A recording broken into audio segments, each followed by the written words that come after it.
Hi friends, welcome back to Arya's learning. അപ്പോൾ നമ്മളിന്ന് പഠിക്കുന്നത് 7ാം ക്ലാസ്സിലെ സാമൂഹ്യശാസ്ത്രത്തിലെ 8ാമത്തെ ചാപ്റ്ററാണ് നവകേരള സൃഷ്ടിക്കായി. അപ്പോൾ ഒന്നാമത്തെ ചോദ്യം, തൊട്ടുകൂടാത്തവർ, തീണ്ടിക്കൂടാത്തവർ, ദൃഷ്ടിയിൽപ്പെട്ടാലും ദോഷമുള്ളോർ, കെട്ടില്ലാത്തവർ, തമ്മിലുള്ളത്തോരിങ്ങനെയൊട്ടല്ലഹോ ജാതിക്കോമരങ്ങൾ. കുമാരനാശാൻ്റെ ഏത് കൃതിയിലെ വരികളാണിവ? ദുരവസ്ഥ. അപ്പം ദുരവസ്ഥയിലെ വാക്യങ്ങളാണിത്. തൊട്ടുകൂടാത്തവർ, തീണ്ടിക്കൂടാത്തവർ, ദൃഷ്ടിയിൽപ്പെട്ടാലും ദോഷമുള്ളോർ, കെട്ടില്ലാത്തവർ, തമ്മിലുള്ളത്തോരിങ്ങനെയൊട്ടല്ലഹോ ജാതിക്കോമരങ്ങൾ. കുമാരനാശാൻ്റെ ദുരവസ്ഥയിലെ വരികളാണ്. സമപന്തി ഭോജനം സംഘടിപ്പിച്ച സാമൂഹിക പരിഷ്കർത്താവാര്? വൈകുണ്ഠസ്വാമികൾ. സമപന്തി ഭോജനം സംഘടിപ്പിച്ച സാമൂഹിക പരിഷ്കർത്താവ് ആരാണ്? വൈകുണ്ഠസ്വാമികൾ. ആരുടെ വാക്കുകളാണ് വിദ്യയും വിത്തവും ഉണ്ടെങ്കിലേ മനുഷ്യ പുരോഗതി സാധ്യമാകൂ? ആരുടെയാണ്? ചട്ടമ്പി സ്വാമികൾ. വിദ്യയും വിത്തവും ഉണ്ടെങ്കിലേ മനുഷ്യ പുരോഗതി സാധ്യമാകൂ, ചട്ടമ്പി സ്വാമികളുടെ വാക്കുകളാണ്. മനുഷ്യത്വമാണ് മനുഷ്യൻ്റെ ജാതി, ഇങ്ങനെ പറഞ്ഞത് ആരാണ്? ശ്രീനാരായണ ഗുരു. മനുഷ്യത്വമാണ് മനുഷ്യൻ്റെ ജാതി, അങ്ങനെ പറഞ്ഞത് ആരാണ്? ശ്രീനാരായണ ഗുരു. ആരുടെ ജനനസ്ഥലമാണ് ശാസ്താംകോയിൽ? വൈകുണ്ഠസ്വാമികൾ. ശാസ്താംകോയിൽ ആരുടെ ജനനസ്ഥലമാണ്? വൈകുണ്ഠസ്വാമി. വൈകുണ്ഠസ്വാമിയുടെ ജനനസ്ഥലം ശാസ്താംകോയിൽ, സ്വാമിത്തോപ്പ്, കന്യാകുമാരി. ഇനി വൈകുണ്ഠസ്വാമികളുമായി ബന്ധപ്പെട്ട പ്രസ്താവനകളാണ്. കേരളത്തിലെ ആദ്യകാല സാമൂഹ്യ പരിഷ്കർത്താക്കളിൽ ഒരാളാണ് വൈകുണ്ഠസ്വാമി. സാമൂഹിക പരിഷ്കരണ പ്രവർത്തനത്തിന് വേണ്ടി സമത്വ സമാജം എന്ന സംഘടന സ്ഥാപിച്ചു. ക്ഷേത്രപ്രവേശന നിരോധനത്തിനെതിരെ ശബ്ദമുയർത്തി. അപ്പോൾ കേരളത്തിലെ ആദ്യകാല സാമൂഹ്യ പരിഷ്കർത്താക്കളിൽ ഒരാളാണ് വൈകുണ്ഠസ്വാമികൾ. സാമൂഹിക പരിഷ്കരണ പ്രവർത്തനത്തിന് വേണ്ടി സമത്വ സമാജം എന്ന സംഘടന സ്ഥാപിച്ചു. ക്ഷേത്രപ്രവേശന നിരോധനത്തിനെതിരെ ശബ്ദമുയർത്തി. അടുത്ത ചോദ്യം, ശ്രീനാരായണ ഗുരുവിൻ്റെ കൃതികളാണ്. ആത്മോപദേശ ശതകം, ദൈവദശകം, ദർശനമാല. ആത്മോപദേശ ശതകം, ദൈവദശകം, ദർശനമാല. വേദാധികാര നിരൂപണം ആരുടെ കൃതിയാണ്? ചട്ടമ്പി സ്വാമികൾ. വേദാധികാര നിരൂപണം ചട്ടമ്പി സ്വാമികളുടെ കൃതിയാണ്. അപ്പോൾ ആത്മോപദേശ ശതകം, ദൈവദശകം, ദർശനമാല, ഇത് മൂന്നും ശ്രീനാരായണ ഗുരുവിൻ്റെ കൃതിയാണ്. വേദാധികാര നിരൂപണം ചട്ടമ്പി സ്വാമികൾ. അധസ്ഥിതർക്ക് മാത്രമായി ഒരു വിദ്യാലയം അയ്യങ്കാളി ആരംഭിച്ച വർഷം 1904. അധസ്ഥിതർക്ക് മാത്രമായി ഒരു വിദ്യാലയം അയ്യങ്കാളി ആരംഭിച്ച വർഷം 1904. ഇനി വില്ലുവണ്ടിയുമായി ബന്ധപ്പെട്ട പ്രസ്താവനകളാണ്. അയ്യങ്കാളി വില്ലുവണ്ടി യാത്ര നടത്തിയ വർഷം 1893. അയ്യങ്കാളി വില്ലുവണ്ടി യാത്ര നടത്തിയ വർഷം 1893. വെങ്ങാനൂരിലെ പൊതുവഴിയിലൂടെ ഒരു വില്ലുവണ്ടിയിൽ യാത്ര ചെയ്ത അയ്യങ്കാളി സാമൂഹ്യ വിലക്കുകളെ ലംഘിച്ചു. വെങ്ങാനൂരിലെ പൊതുവഴിയിലൂടെ ഒരു വില്ലുവണ്ടിയിൽ യാത്ര ചെയ്ത അയ്യങ്കാളി സാമൂഹ്യ വിലക്കുകളെ ലംഘിച്ചു. തിരുവിതാംകൂറിലെ മുഖ്യ നിരത്തുകളിലൂടെ വില്ലുവണ്ടിയിൽ സഞ്ചരിച്ച് ചരിത്രം സൃഷ്ടിച്ചു. അപ്പോൾ വില്ലുവണ്ടി യാത്രയുമായി ബന്ധപ്പെട്ട പ്രസ്താവനകളാണ്. അയ്യങ്കാളി വില്ലുവണ്ടി യാത്ര നടത്തിയ വർഷം 1893. വെങ്ങാനൂരിലെ പൊതുവഴിയിലൂടെ ഒരു വില്ലുവണ്ടിയിൽ യാത്ര ചെയ്ത അയ്യങ്കാളി സാമൂഹ്യ വിലക്കുകളെ ലംഘിച്ചു. തിരുവിതാംകൂറിലെ മുഖ്യ നിരത്തുകളിലൂടെ വില്ലുവണ്ടിയിൽ സഞ്ചരിച്ച് ചരിത്രം സൃഷ്ടിച്ചു.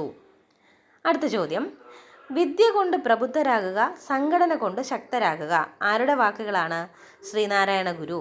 വിദ്യ കൊണ്ട് പ്രബുദ്ധരാക്കുക, സംഘടന കൊണ്ട് ശക്തരാകുക, ശ്രീനാരായണ ഗുരുവിൻ്റെ വാക്കുകളാണ്.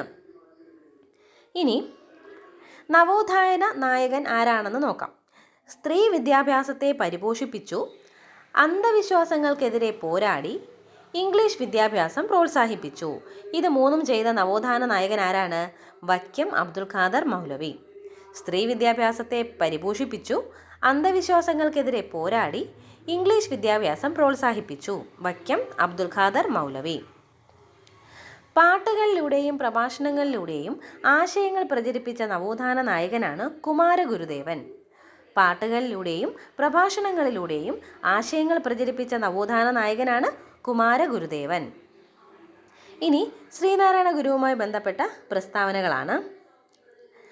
മനുഷ്യരുടെ വേഷ, ഭാഷ, മതം എന്നിവ വ്യത്യസ്തമായാലും ജാതി ഒന്നായതുകൊണ്ട് അന്യോന്യം വിവാഹവും പന്തിഭോജനവും ചെയ്യാം. ഇനി ക്ഷേത്ര നിർമ്മാണമല്ല, വിദ്യാലയ നിർമ്മാണമാണ് ജനതയ്ക്ക് വേണ്ടത്. പ്രധാന ദേവാലയം വിദ്യാലയം തന്നെയാകണം. ഇത് പറഞ്ഞത് ആരാണ്? ശ്രീനാരായണ ഗുരുവാണ്. മനുഷ്യരുടെ വേഷ, ഭാഷ, മതം എന്നിവ വ്യത്യസ്തമായാലും ജാതി ഒന്നായതുകൊണ്ട് അന്യോന്യം വിവാഹവും പന്തിഭോജനവും ചെയ്യാം. ഇനി ക്ഷേത്ര നിർമ്മാണമല്ല, വിദ്യാലയ നിർമ്മാണമാണ് ജനതയ്ക്ക് വേണ്ടത്. പ്രധാന ദേവാലയം വിദ്യാലയം തന്നെയാകണം. ഇങ്ങനെ പറഞ്ഞത് ആരാണ്? ശ്രീനാരായണ ഗുരുവാണ്. ഇനി സാമൂഹികമായ പിന്നാക്കാവസ്ഥ പരിഹരിക്കാനുള്ള മാർഗം വിദ്യാഭ്യാസമാണ് എന്നഭിപ്രായപ്പെട്ടത് വക്കം അബ്ദുൽ ഖാദർ മൗലവിയാണ്. എന്താണ്? സാമൂഹികമായ പിന്നാക്കാവസ്ഥ പരിഹരിക്കാനുള്ള മാർഗം വിദ്യാഭ്യാസമാണ് എന്നഭിപ്രായപ്പെട്ടത് വക്കം അബ്ദുൽ ഖാദർ മൗലവിയാണ്. അയ്യങ്കാളി ജനിച്ച സ്ഥലം ഏതാണ്? വെങ്ങാനൂർ. അയ്യങ്കാളി ജനിച്ച സ്ഥലം വെങ്ങാനൂർ.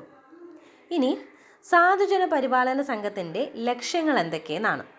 സാധുജന പരിപാലന സംഘത്തിൻ്റെ ലക്ഷ്യങ്ങൾ: അവർണ ജാതിക്കാർക്ക് പൊതുനിരത്തിലൂടെയുള്ള സഞ്ചാര സ്വാതന്ത്ര്യം, അധസ്ഥിത വിഭാഗത്തിൽപ്പെട്ട കുട്ടികൾക്ക് സ്കൂൾ പ്രവേശനം, തൊഴിലെടുക്കുന്നവർക്ക് കൂലി വർധന. അപ്പോൾ സാധുജന പരിപാലന സംഘത്തിൻ്റെ പ്രധാന ലക്ഷ്യങ്ങളാണ് അവർണ ജാതിക്കാർക്ക് പൊതുനിരത്തിലൂടെയുള്ള സഞ്ചാര സ്വാതന്ത്ര്യം, അധസ്ഥിത വിഭാഗത്തിൽപ്പെട്ട കുട്ടികൾക്ക് സ്കൂൾ പ്രവേശനം, തൊഴിലെടുക്കുന്നവർക്ക് കൂലി വർധന. തിരുവിതാംകൂറിൽ അധസ്ഥിതരുടെ സഞ്ചാര സ്വാതന്ത്ര്യത്തിന് വേണ്ടി അയ്യങ്കാളി വില്ലുവണ്ടി യാത്ര നടത്തിയ വർഷം ഏതാണ്? 1893. ഒന്നാം ലോക യുദ്ധകാലത്ത് ശ്രീ കുമാരഗുരുദേവന്റെ നേതൃത്വത്തിൽ യുദ്ധവിരുദ്ധ ജാഥ നടത്തിയ സ്ഥലം ഏതാണ്? മാരംകുളത്തു നിന്നും കുളത്തൂരിലേക്ക്. ഒന്നാം ലോക യുദ്ധകാലത്ത് ശ്രീ കുമാരഗുരുദേവന്റെ നേതൃത്വത്തിൽ യുദ്ധവിരുദ്ധ ജാഥ നടത്തിയ സ്ഥലം മാരംകുളത്തു നിന്നും കുളത്തൂരിലേക്ക്. കേരളത്തിൽ ജനിച്ചതല്ലാത്ത നവോത്ഥാന നായകൻ ആരാണ്? അപ്പോൾ ഓപ്ഷനിൽ കൊടുത്തിരിക്കുന്നത് ചട്ടമ്പി സ്വാമികൾ, കുമാരഗുരുദേവൻ, വൈകുണ്ഠസ്വാമി, അയ്യങ്കാളി. അപ്പോൾ ഉത്തരം വൈകുണ്ഠസ്വാമികളാണ്. അപ്പോൾ കേരളത്തിൽ ജനിച്ചതല്ലാത്തൊരു നവോത്ഥാന നായകൻ ആരാണ്? വൈകുണ്ഠസ്വാമിയാണ്. വൈകുണ്ഠസ്വാമി ജനിച്ചത് എവിടെയാണെന്ന് നമ്മൾ പറഞ്ഞു? സ്വാമിത്തോപ്പ്, കന്യാകുമാരി. ഇനി അടുക്കളയിൽ നിന്നും അരങ്ങത്തേക്ക് എന്ന നാടകം രചിച്ചത് ആരാണ്? വി.ടി. ഭട്ടതിരിപ്പാട്. അടുക്കളയിൽ നിന്നും അരങ്ങത്തേക്ക് എന്ന നാടകം രചിച്ചത് വി.ടി. ഭട്ടതിരിപ്പാട്. ഋതുമതി എന്ന നാടകം രചിച്ചത് ആരാണ്? ഋതുമതി എന്ന നാടകം രചിച്ചത് എം.ബി. ഭട്ടതിരിപ്പാടാണ്. പ്രേംജി എന്ന് വിളിക്കുന്ന എം.ബി. ഭട്ടതിരിപ്പാടാണ് ഋതുമതി എന്ന നാടകം രചിച്ചത്. അപ്പോൾ അടുക്കളയിൽ നിന്ന് അരങ്ങത്തേക്ക് രചിച്ചത് വി.ടി. ഭട്ടതിരിപ്പാടാണ്. ഋതുമതി എന്ന നാടകം രചിച്ചത് പ്രേംജി എന്നറിയപ്പെടുന്ന എം.പി. ഭട്ടതിരിപ്പാടാണ്.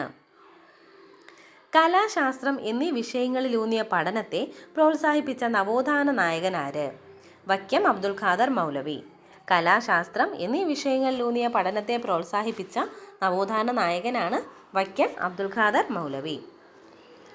ഏതു വർഷമാണ് സ്വദേശാഭിമാനി പത്രം കണ്ടുകെട്ടുകയും പത്രാധിപരായിരുന്ന രാമകൃഷ്ണ പിള്ളയെ നാടുകടത്തുകയും ചെയ്തത്? 1910. ഏതു വർഷമാണ് സ്വദേശാഭിമാനി പത്രം കണ്ടുകെട്ടുകയും പത്രാധിപരായിരുന്ന രാമകൃഷ്ണ പിള്ളയെ നാടുകടത്തുകയും ചെയ്തത്? 1910. ഏകദൈവ വിശ്വാസം ഉയർത്തിപ്പിടിച്ച സാമൂഹിക പരിഷ്കർത്താവാര്? വാഗ്ഭടാനന്ദൻ. ഏകദൈവ വിശ്വാസം ഉയർത്തിപ്പിടിച്ച സാമൂഹിക പരിഷ്കർത്താവാണ് വാഗ്ഭടാനന്ദൻ. നമ്പൂതിരി സ്ത്രീകളെ സ്വയം പര്യാപ്തരാക്കാനുള്ള പ്രവർത്തനങ്ങൾക്ക് നേതൃത്വം നൽകിയ വനിതകളാണ് ആര്യപ്പള്ളം, പാർവതി നെന്മേനിമംഗലം, ദേവകി നരിക്കാട്ടിരി. നമ്പൂതിരി സ്ത്രീകളെ സ്വയം പര്യാപ്തരാക്കാനുള്ള പ്രവർത്തനങ്ങൾക്ക് നേതൃത്വം നൽകിയ വനിതകളാണ് ആര്യപ്പള്ളം, പാർവതി നെന്മേനിമംഗലം, ദേവകി നരിക്കാട്ടിരി. അപ്പോൾ സമപന്തി ഭോജനം സംഘടിപ്പിച്ചത് ആരായിരുന്നു? വൈകുണ്ഠസ്വാമികൾ. വിദ്യയും വിത്തവും ഉണ്ടെങ്കിലേ മനുഷ്യ പുരോഗതി സാധ്യമാകൂ എന്ന് പറഞ്ഞതാരാണ്? ചട്ടമ്പി സ്വാമികൾ. മനുഷ്യത്വമാണ് മനുഷ്യൻ്റെ ജാതി ആരുടെ വാക്കുകളാണ്? ശ്രീനാരായണ ഗുരു. ശാസ്താംകോയിൽ ആരുടെ ജന്മസ്ഥലമാണ്? വൈകുണ്ഠസ്വാമികൾ. ശ്രീനാരായണ ഗുരുവിൻ്റെ കൃതികളാണ് ആത്മോപദേശ ശതകം, ദൈവദശകം, ദർശനമാല. വേദാധികാര നിരൂപണം ചട്ടമ്പി സ്വാമിയുടെ കൃതിയാണ്. അധസ്ഥിതർക്ക് മാത്രമായി ഒരു വിദ്യാലയം അയ്യങ്കാളി ആരംഭിച്ച വർഷം 1904.